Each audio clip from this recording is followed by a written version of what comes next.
Hello, you are listening to an episode of Trade Talks, a podcast about the economics of trade policy. I'm Samaya Keynes, the US Economics and Trade Editor for The Economist. And I'm Chad Bown, a senior fellow at the Peterson Institute for International Economics. Mostly on Trade Talks, we talk about the flows of goods and services, of stuff. This week, we're going to talk about the flow of money, or profits, around the world. We'll talk about a big change to the US tax system that became law at the end of 2017, called the Tax Cuts and Jobs Act. And we'll talk about the best ways to tax multinational companies. To help us explain, we've brought in an expert.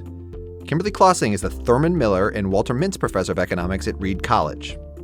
Kimberly has a new book titled Open: The Progressive Case for Free Trade, Immigration, and Global Capital. Kimberly is a rare type of international economist. Not only is she an expert on the trade stuff, but she has also published widely on international taxation and its impact on multinational corporations. Kimberly, hello. Hello. It's great to be here. First question, hopefully an easy one. Why do multinationals matter? Yeah, so in terms of your podcast, I think they matter because they're a big part of international integration. If you look at multinationals, their sales abroad are often larger than our exports, and foreign multinational sales here are often larger than our imports. But beyond that, they also do a lot of the trade. For the United States, both foreign and U.S. multinationals are doing about 70% of all of our trade. Multinationals provide us with a lot of great goods and services, innovation, job creation, a source of competition, but they also come with concerns too. We worry that multinationals might get too big or too powerful and that could hurt our ability to have effective regulations or to raise tax revenue for the government. Over the last few decades, the flow of goods going around the world has increased a lot, and American multinationals employ people all around the world. Do the taxes that they pay actually reflect where they're doing this economic activity? Well, the places where they locate economic activity are often the places where you would suspect that they would. Big economies that have lots of people, rich consumers, good labor forces. But the places where they book their profits tend to be a very different set of countries. If you look at U.S. multinational companies, about half, or actually a little more than half, of their profits are booked in just 7 havens. And if you add up the population of those countries, it's less than that of California. So they're clearly distorting the profits to move them toward low-tax countries, even though their activities are very much where we would expect them to be. And these havens are countries like who?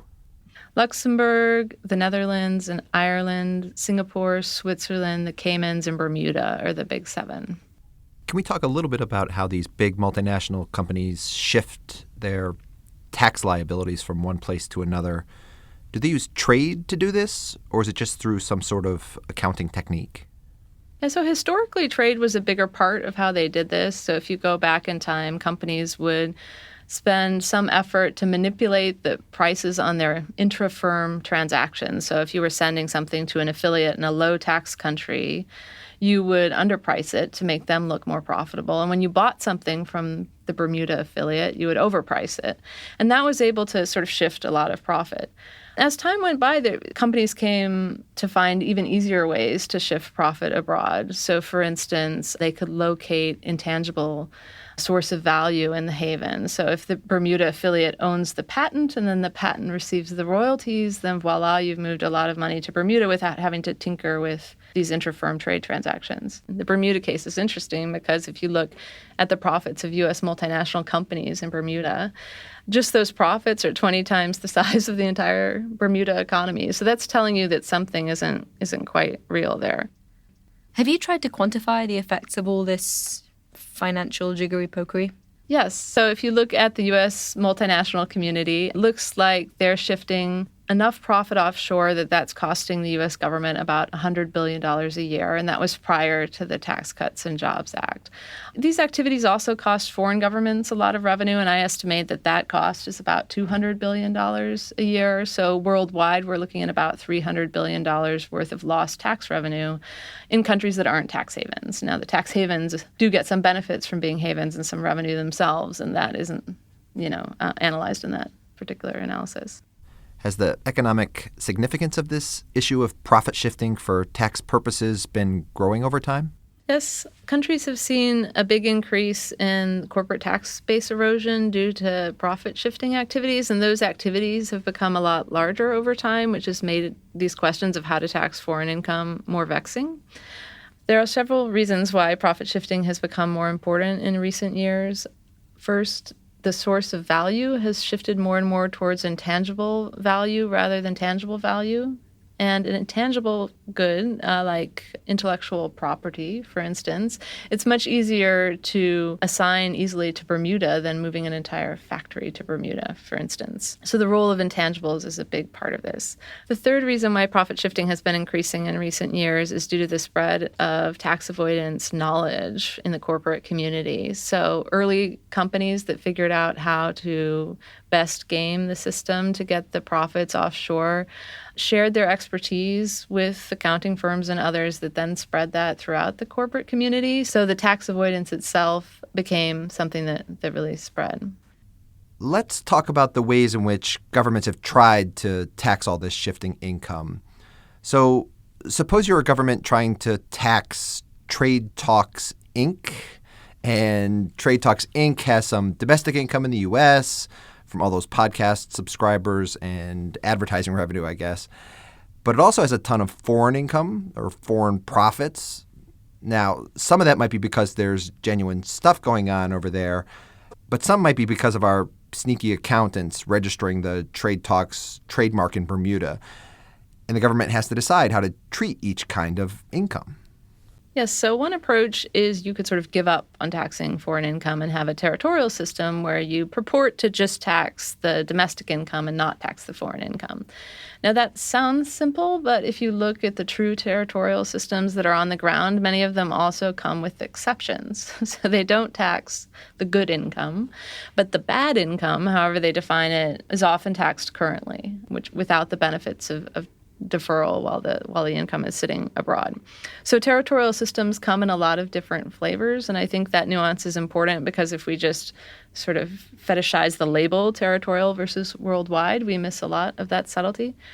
And can I just check that the problem with a territorial system is that if you just go for a pure territorial system, the companies will just aggressively engage in precisely the kind of profit shifting that we're seeing now, and that will whittle away your tax base. Yes, and that's why so many countries have actually implemented exceptions to this territorial system so that if companies shift income abroad, for instance, to tax havens, that income might actually be eligible for taxation right away, even in a purportedly territorial system because of these exceptions. And to confirm, one of the advantages of that territorial system is that you wouldn't discourage companies from locating within your country. So you tell the companies, don't worry, you can locate here and your foreign profits are nothing to do with us. And so they feel comfortable about locating their headquarters in your country. Whereas if you say, we're going to get all of your income, the companies might say, we think we're going to put our headquarters somewhere else. Yes, I mean, that's the argument. I mean, one thing we should distinguish here is the difference between locating a headquarters and locating economic activity, right? So a country might be tax sensitive to the type of tax system when thinking about the headquarters location. But remember that many companies don't actually have a lot of control over their headquarters location. They start off somewhere because that's where they were founded, and they tend to stay there until they're either acquired by a foreign firm or they decide to expatriate. But we don't tend to see a lot of companies switching nationality willy-nilly. So sometimes this emphasis on corporate inversions, I think, is a little bit overblown relative to the scale of the number of companies that do choose different countries. There were some high-profile examples, though, right, of companies inverting and putting their headquarters in, say, Ireland. Yes, that's true.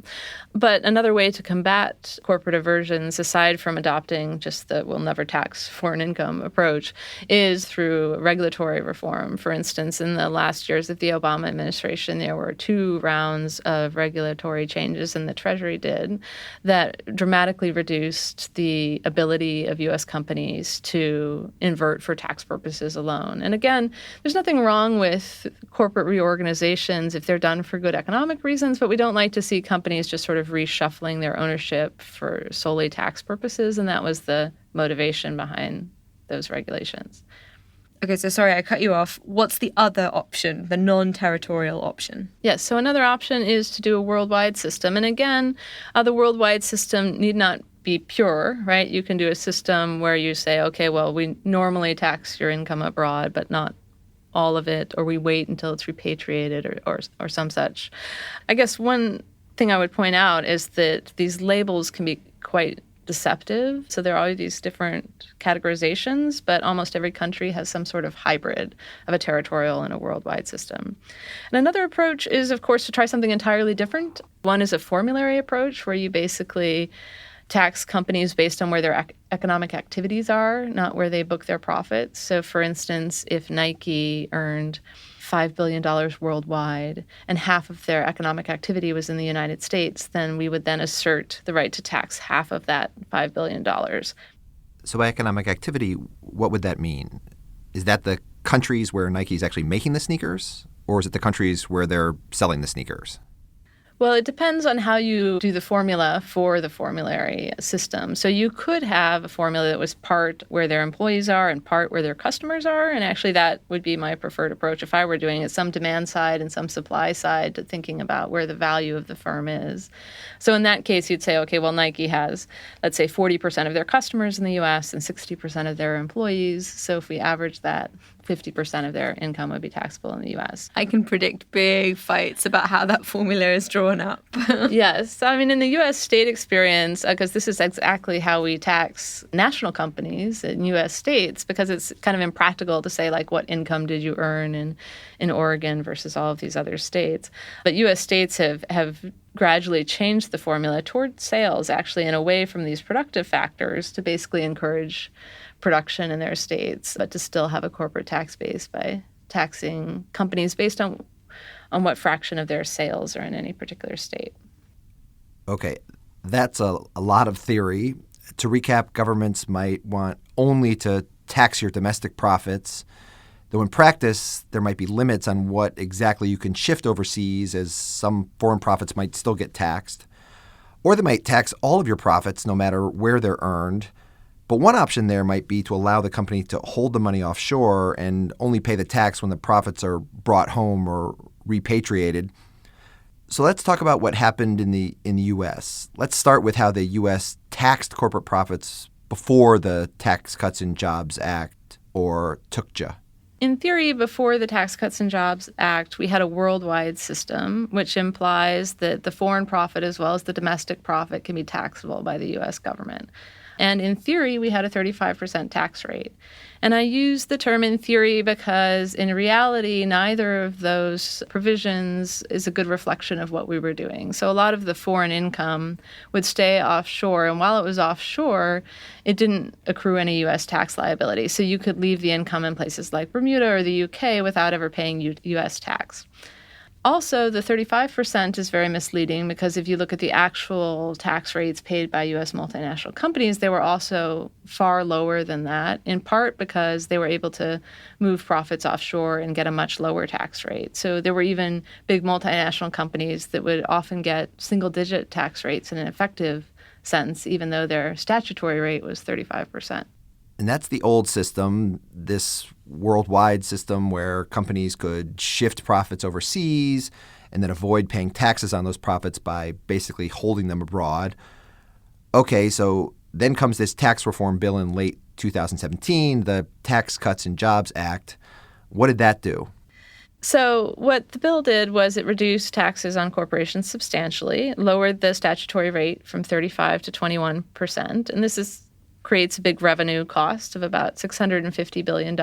And that's net of the base widening that the bill also did by doing things like repealing the production income deduction and some other smaller measures. So by widening the base, what they mean by that is that more economic activity is going to be subject to these taxes than before. Yes. I mean, the statutory rate is lower, but they've taken out some of the things that used to narrow the corporate tax base on the domestic side. And so far, this is just the domestic side. On the international side, they also did some novel things. They changed the U.S. label, again, from worldwide to a territorial system. So they're exempting foreign income from taxation. But again, not purely. Only some foreign income is exempted from taxation. Other foreign income falls prey to a minimum tax. And there's also other base protections on the international side that attempt to claw back some of the revenue that you lose when you move to a territorial system. But if you look at the international provisions on net, they lose a small amount of revenue, about $14 billion over 10 years. So it's clear they're not on net raising a lot of money.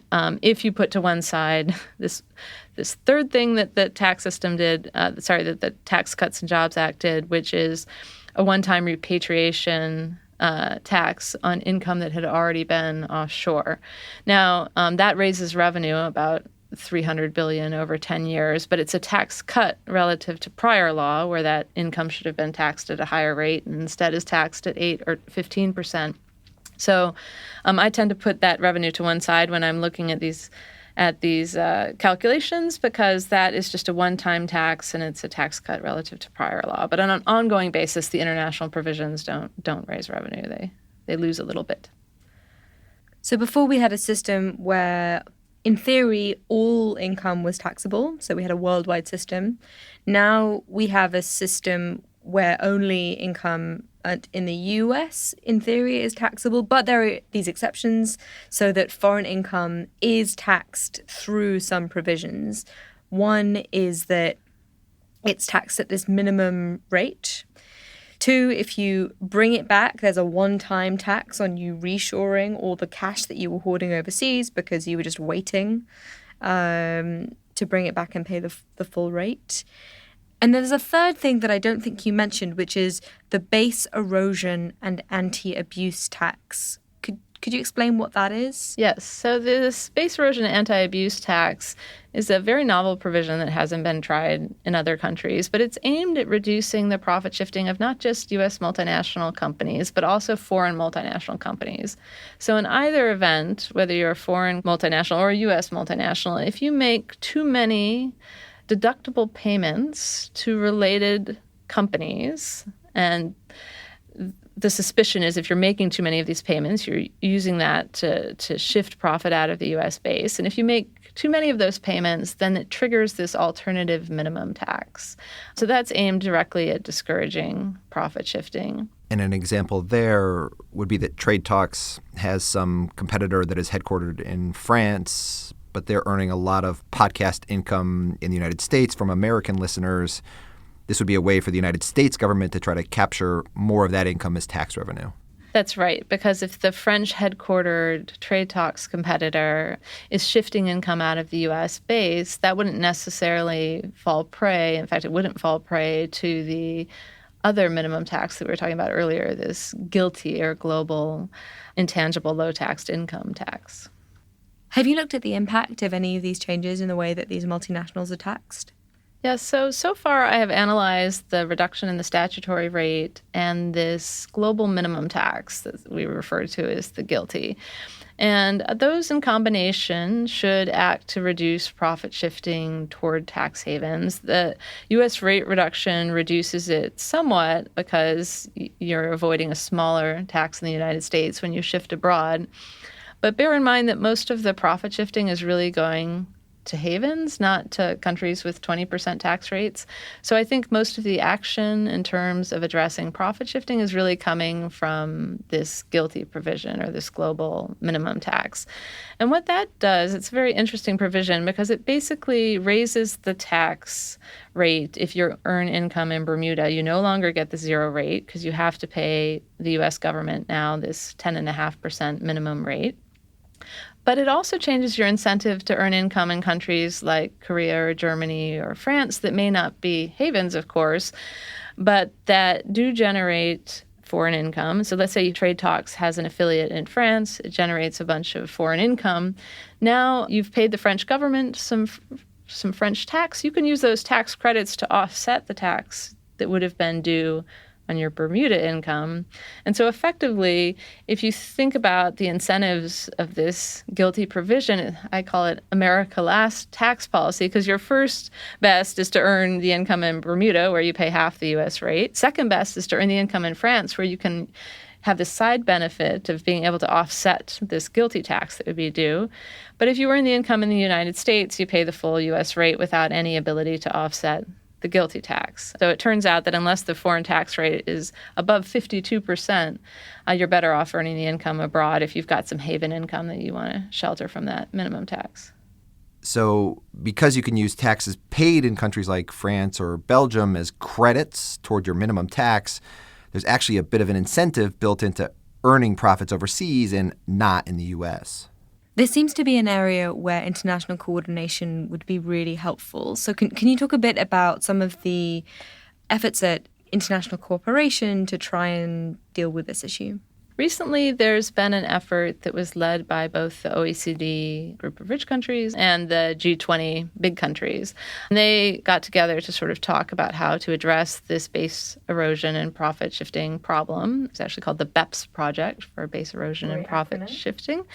And they came up with about 2,000 pages of guidelines to help countries enforce this current system, basically, of taxing multinational income.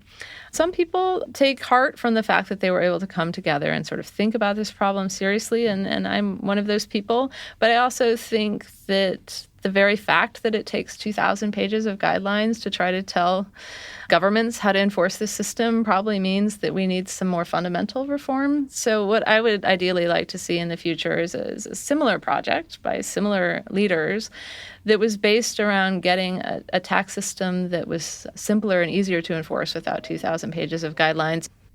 On Trade Talks, we like to imagine fantasy worlds of international cooperation where countries get along and we get economic efficiency improvements resulting from that. So the United States, with the Tax Cuts and Jobs Act, clearly isn't the only country out there doing this kind of thing. You hear about lots of countries making changes to their tax laws, trying to capture more of the income of these big international firms. Is there anything going on here where we might need to be worried about this going too far? Yes, so one of the cautions here is that the international tax system in general tries to avoid situations where everybody's taxing the same income. And so historically, we've done that either by exempting foreign income from taxation, in which case only one country is taxing it, or providing tax credits for the taxes you pay to another government. And so measures like that can sort of make sure that the same income isn't taxed by multiple governments. But there is some concern right now that in the corporate community especially, that if every country sort of jumps on this bandwagon in an uncoordinated fashion, that you could end up with some double taxation. I will sort of wait and see if that happens. My general suspicion here is that the companies are going to be agile enough to avoid those sorts of outcomes, both politically and economically. Kimberly, thank you very much. Thank you so much for having me. That is all for Trade Talks. A huge thank you to Kimberly Clausing at Reed College for joining us to help us do our taxes. Trade Talks Inc. is very grateful. Do read her new book, Open, The Progressive Case for Free Trade, Immigration, and Global Capital. It is a great book, but it won't help you avoid paying your taxes. And as always, a big thanks to Colin Warren, who takes care of our audio. Follow us on Twitter. I'm at Samaya Keynes. And I'm at Chad Bown. And we're on @trade__talks. That's not one but two underscores, @trade__talks. Because when it comes to taxes, paying them twice is better than... Hold on.